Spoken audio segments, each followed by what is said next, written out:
Après la pause, nous retrouvons nos chers invités pour la suite de votre émission. Vous êtes toujours sur New World Info. Pasteur Edo Komi est là. Nous avons également Prosper Agbokoulou et Nestor Kossi-Kové. Alors, on parlait de ces mesures qui sont prises par le gouvernement tunisien pour apaiser la situation dans ce pays. On était avec le journaliste Prosper Agbokoulou. Oui, il faut donc là une anticipation. Moi, je voudrais, parce que le phénomène existe déjà. Quand nous sommes considérés, nous nous victimisons par rapport à cette situation. Les Noirs, souvent, pensent que lorsqu'on parle de racisme, ce sont eux qui sont visés. Et il y a aussi comment on appelle, des ressentiments qui viennent en ce sens-là. Maintenant, il faut une anticipation. Si tant est que nos gouvernants savent, alors, parce qu'il y a les relations d'État à État. Il va falloir qu'on définisse, à mon avis, au préalable, des créneaux qui prévisionnent, qui donnent une idée par rapport à la situation de nos confrères, enfin des Noirs, dans ces pays-là, où on sait que d'avance, il y aura des propos. On sait, c'est des trucs qui sont déjà prévisibles. On le sait. D'abord, au niveau de l'apartheid, on a eu ça, où les Noirs ne peuvent pas prendre le bus avec les Blancs, les écoles sont différentes. Donc, il va falloir qu'on anticipe sur ces choses-là pour que ces engrenages-là n'arrivent pas. Moi, à mon avis, c'est qu'on ne trouve pas la solution au problème et que le problème existe toujours. Et je voudrais dire aussi que nous, les Noirs, on doit se sentir comme étant la race supérieure même. Parce que, on doit mettre ça dans la tête. Dans la tête, notre peau, le noir, la mélanine que comporte notre peau, elle n'est pas ailleurs. C'est la peau, je dirais, la meilleure peau que Dieu ait créée. Donc je crois quand même que dès que nous allons sortir de ce carcan-là, on doit regarder ces gens de peau blanche ou je ne sais quoi dans le visage. On doit les regarder dans le visage pour poser le problème. Donc, si tant on reste cloisonné dans cette structure donc de victimiser. Oui, on se victimise, on est inférieur. On se croit inférieur par rapport au discours que ces gens-là disent. On serait en train de lutter contre le racisme. Kais Saïed le dira, un autre va le dire, demain un autre va le répéter, au Liban, partout ailleurs, en Syrie, même en Afrique noire, on se dit qu'il y a ça. Donc il faut combattre le truc depuis la racine. Alors la Tunisie souhaite aussi faciliter beaucoup de choses, faciliter les opérations de retour volontaire dans un cadre organisé et en coordination avec leur mission diplomatique. Ces candidats au retour volontaire seront exceptés des pénalités s'élevant à 80 dinars par mois, environ 25 €, dépassant pour certains 1000 €. Les autorités ont promis aussi de renforcer l'accompagnement et l'assistance sanitaire et sociale aux migrants par l'intermédiaire du Croissant Rouge, tout en cherchant à lutter contre toutes les formes de traite humaine et d'exploitation des migrants.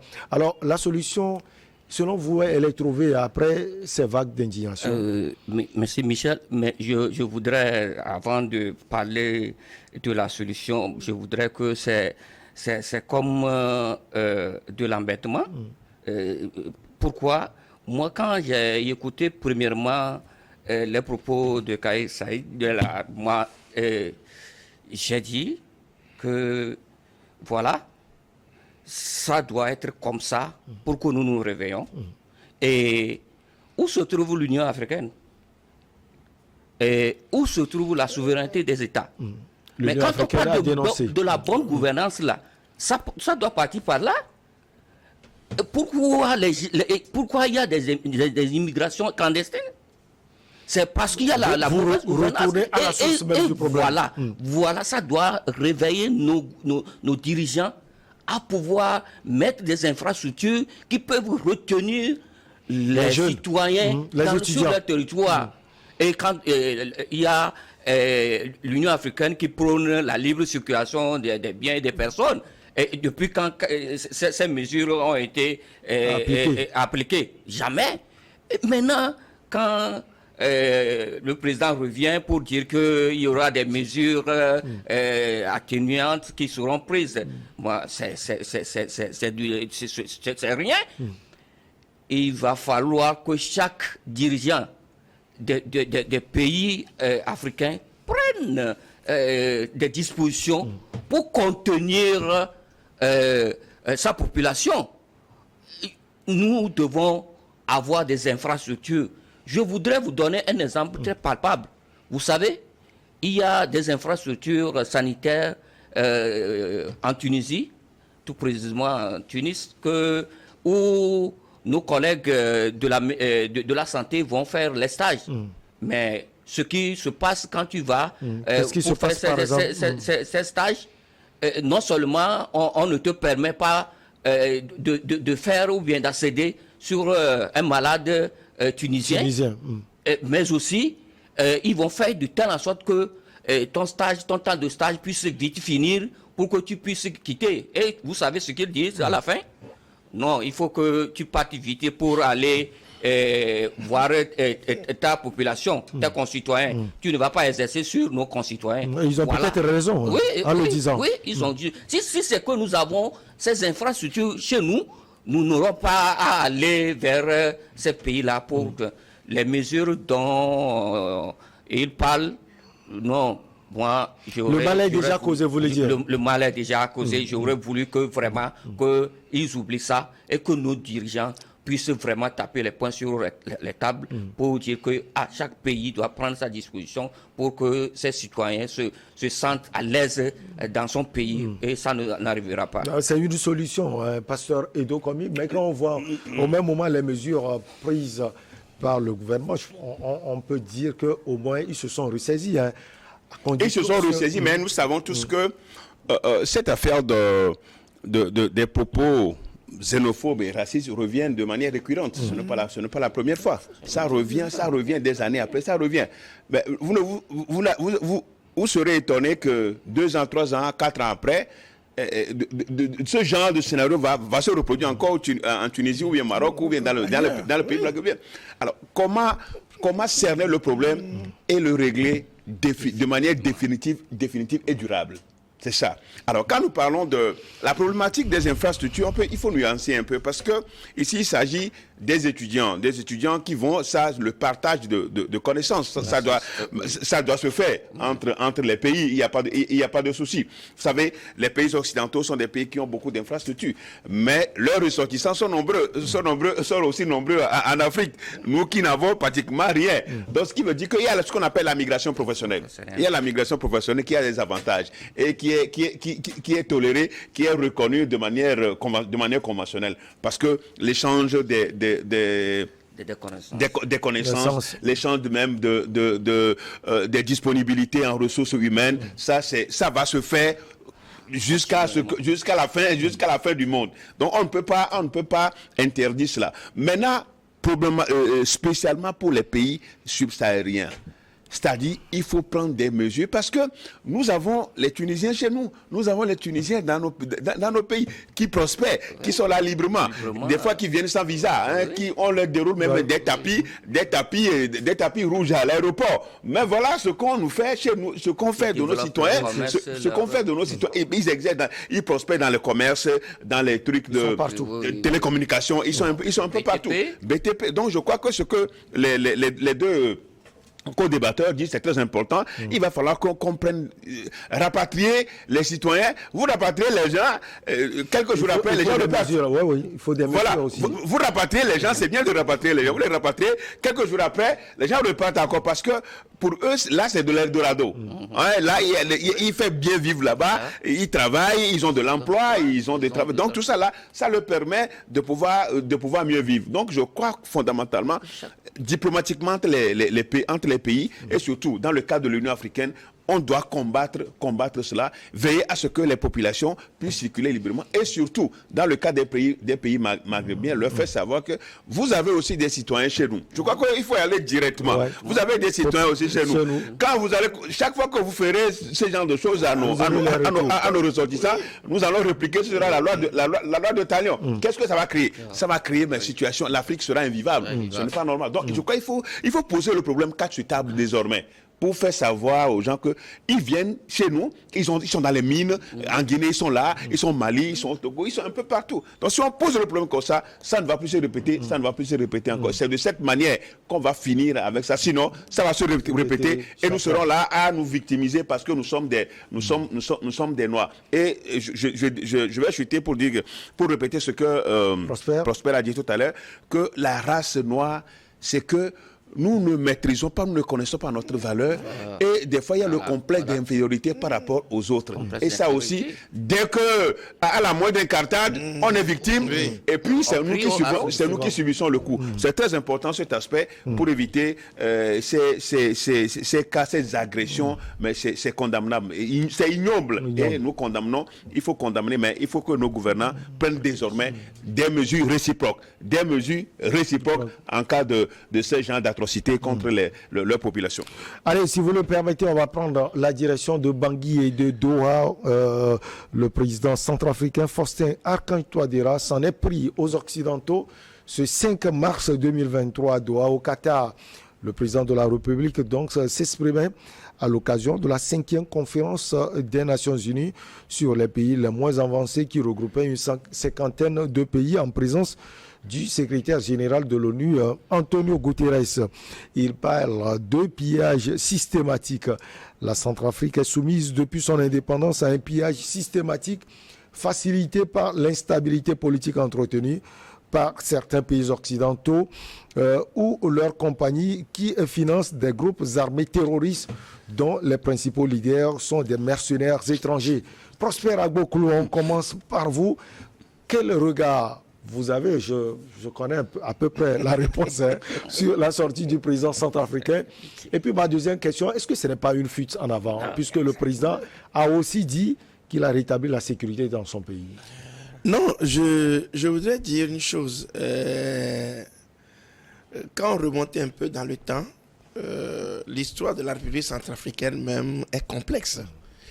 Je crois que c'est la résultante de tout ce qui s'est passé que le président essaie de résumer. Vous savez, entre-temps, l'armée française la France a décidé de retirer tous ses soldats et Faustin Archange Touadéra a fait appel aux Russes. La raison est toute simple, c'est-à-dire que le gars avait fait la somme de la situation et il a saisi l'occasion. Pourquoi on dit les pays les moins avancés? La Centrafrique regorge de tant de richesses. L'or, on en a, le diamant, le manganèse, tout, le cobalt. On a tout. Et on appelle le même pays pauvre, moins avancé en quoi? Voilà. Donc je crois que depuis l'indépendance à partir de Boganda, en 1958, c'est lui qu'on appelle le père de l'indépendance, bien qu'il est décédé quelque temps avant, parce que comment on appelle, nos amis de la Centrafrique ont eu l'indépendance le 1er décembre 1960. Il y avait la proclamation de la République en 58, avant l'indépendance. Et dans quel état, la disparition même de Boganda reste mystérieux aujourd'hui. Un avion qui disparaît ainsi, on ne sait pas. Maintenant, au lieu que la France laisse, c'est la France qui est toujours à la base de ces problèmes-là, laisse, comme on appelle, le successeur normal prendre la place, on a envoyé Bokassa, parce que Bokassa était le chef d'état-major à l'époque de l'armée centrafricaine, avec Giscard d'Estaing qui était là à l'époque, qu'il appelait son ami le Soudard et autres là. Ils l'ont placé au pouvoir. Et la succession de ces problèmes-là, comme on a Bokassa, on en arrive à certains comme les Kolingba, André Kolingba, qui sont passés jusqu'à ce qu'on arrive à Batassé, jusqu'à Djotodia, la dernière fois. C'est une histoire compliquée. Très compliquée. Donc, ce qui veut dire que la Centrafrique a fait la somme de ces difficultés pour pouvoir le relever aujourd'hui. Donc, je pense que on ne peut rien à ce monsieur qui a décidé. Vous savez, lorsque les États sont partis à Doha, Assimi Goïta a dit qu'ils n'ont pas besoin de commisération des plus grands. Que les plus faibles dont on parle là n'ont pas besoin de commisération. Mais ils ont besoin de quoi? Des partenaires forts. Et c'est de ces partenaires-là qu'on n'a pas besoin d'aller là-bas se plaindre parce qu'on est des pays pauvres, parce qu'on est des pays en voie de développement, les moins avancés. En quoi on qualifie les pays africains d'avant? Ils sont au nombre de 50. Le Togo y est également. Donc je pense que si on refait l'histoire, on comprend aisément ce que ce monsieur voudrait dire. Parce qu'aujourd'hui, on n'a même pas l'esprit tranquille pour pouvoir organiser nos États. Et c'est dicté de quelque part. La dernière fois, je dis, comment Patassi arrive toujours, Touadéra a dû même renvoyer la présidente de la Cour constitutionnelle pour reprendre les choses. Parce que lorsqu'un pays arrive à regarder dans son, comme on appelle, dans son état, je voudrais l'appeler ainsi, regarder l'état des lieux, faire l'état des lieux. Et c'est ce qui peut lui permettre d'avancer. Et ça, je suis sûr que Pasteur ne va pas partager non, cela. Non, je ne refuse pas. Parce que ce sont aussi des Centrafricains. Oui. Prosper à beaucoup. Se renvoient, les gens ont critiqué cela sur ce plateau. On peut le critiquer, mais je dis, toute action a un fondement. Pourquoi est-ce qu'il voudrait... Aujourd'hui, il y a la question du 3e mandat de Macky Sall et Macron dit non.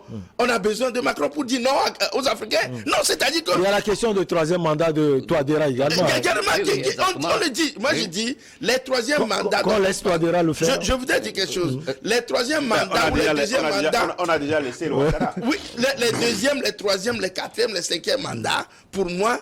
Ce n'est pas forcément le problème. Il faut regarder le problème dans ça, à la base, la racine. Qu'est-ce qui pousse à le faire? Est-ce que des 3 mandats qui passent, est-ce que l'Afrique avance? Souvent, moi, je trouve que l'analyse n'est pas faite de manière profonde. On vient en superficie, on dit 2 mandats, ça suffit. Pour vous, ce n'est pas la question du 3e mandat. Que quelqu'un fasse 2 ou 3 mandats, ce n'est pas ça que je discute. Je dis, on peut changer. On peut dire, oui, 2 mandats, après tu partes. Maintenant, quel est le résultat derrière? Parce que chaque clan qui passe amène ses hommes. Et après, la continuité n'est plus. La continuité n'est plus parce que on coupe le cordon, on repart avec d'autres personnes. On coupe le cordon, on repart avec des autres. Il n'y a pas de continuité. Pour moi, c'est pourquoi je dis, il faut remettre en question nos constitutions pour regarder vraiment quel est le problème de l'Afrique. Pour que les multinationales ne viennent pas d'ailleurs ramasser nos richesses, l'or, le diamant, tout, et après, ils vont rester à la tribune des Nations Unies pour dire, nous sommes des pays les moins avancés, pauvres. Voilà, la solution, il faut lâcher. Et je crois que c'est cela que, comme Touadéra, Assimi Goïta et les autres sont en train de faire. Il faut qu'on les suive. Nestor Kossi-Kové, c'est vrai qu'il a parlé du passé, il a parfaitement raison, parce que l'histoire de ce pays, la Centrafrique, est quand même... si on veut souligner cela, c'est un peu dommage. Il y a tout ce qui se passe dans ce pays. Alors aujourd'hui, on voit le président Faustin Archange Touadéra faire son boulot. Mais il a parlé également du présent. Le présent aujourd'hui, il n'y a pas la France qui reste derrière. La France est partie. Touadéra a toujours peur. Tout dernièrement, vous avez su que Bozizé qui vivait au Tchad, il est parti en Guinée-Bissau. Il est parti en Guinée-Bissau. Voilà. Ce sont certains de ces paramètres-là qui font que les pays ne sont pas véritablement sous la main du dirigeant qui est à la tête. Et vous pouvez être étonné que le jour même de passation de service entre la présidente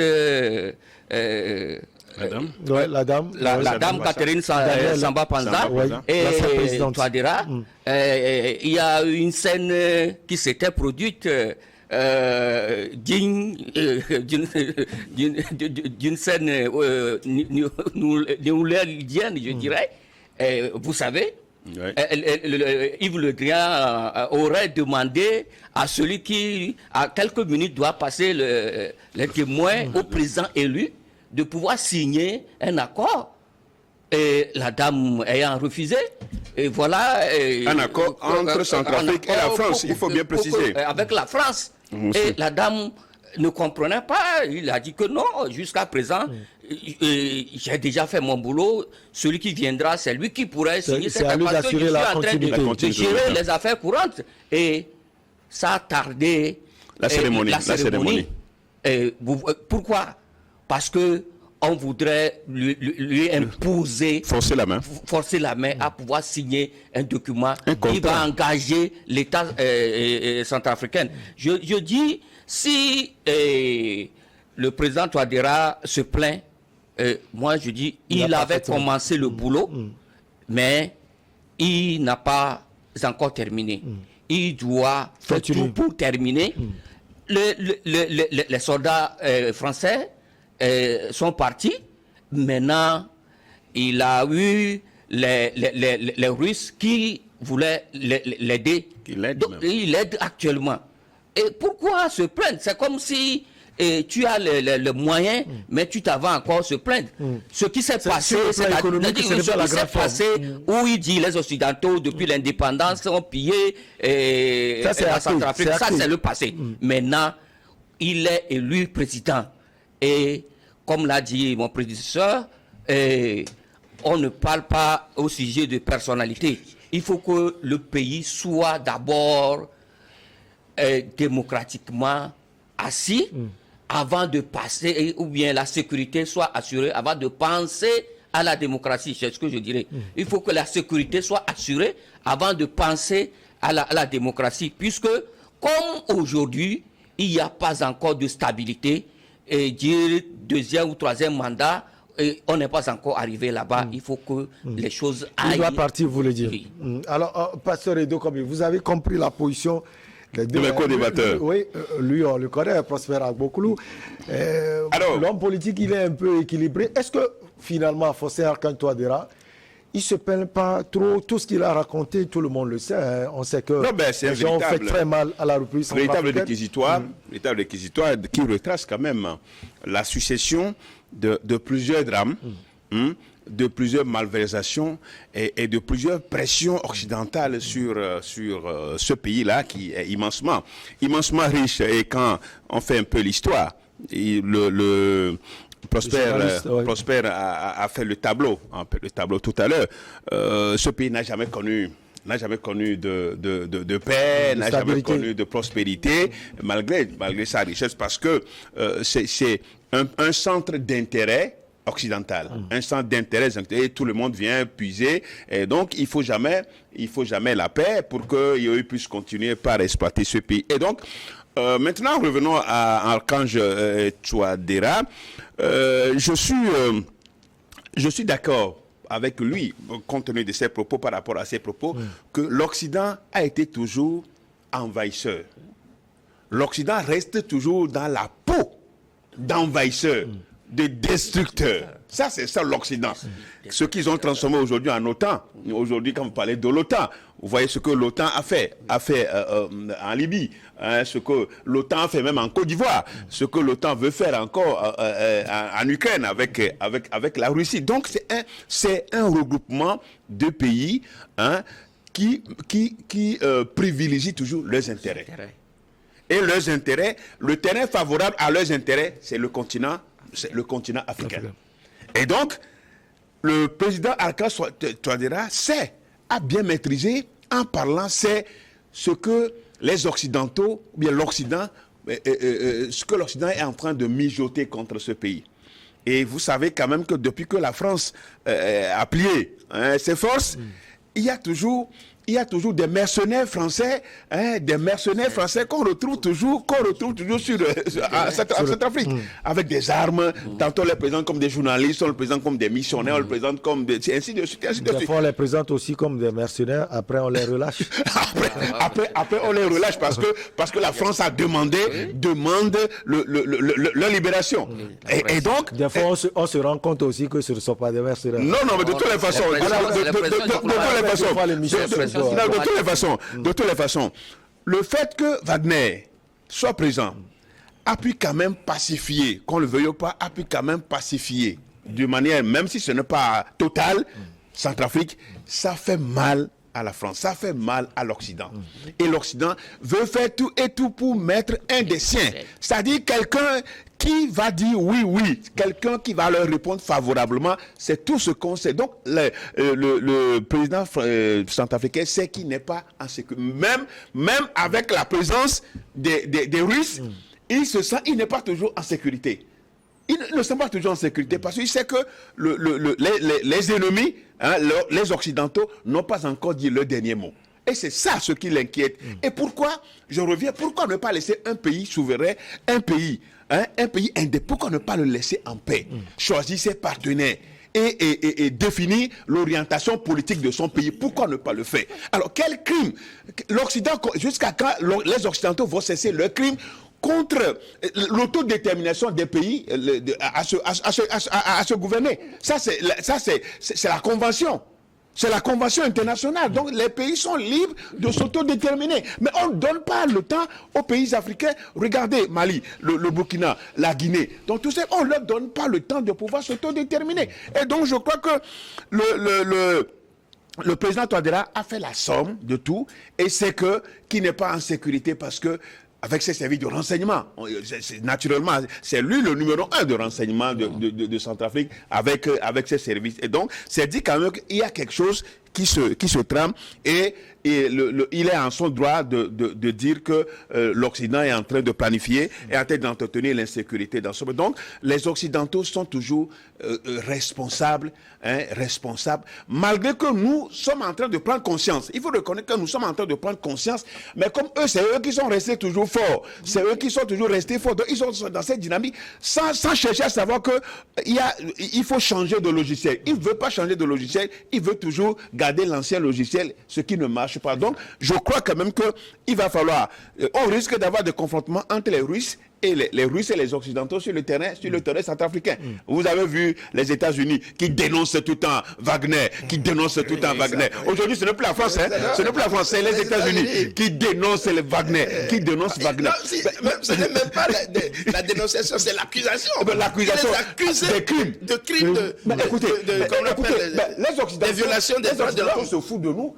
Est-ce qu'eux, ils respectent les droits de l'homme, c'est pour eux. Nous, en Afrique, on ne respecte pas nos droits. Donc, pourquoi les crimes que les Occidentaux ont commis sur le reste, disons, le reste des parties, ou bien l'autre partie du monde, est-ce que jusque-là... Ils n'ont jamais parlé de cela. Personne ne peut les juger. Non, personne ne peut les juger. On va marquer la pause pour le journal. On revient pour la suite.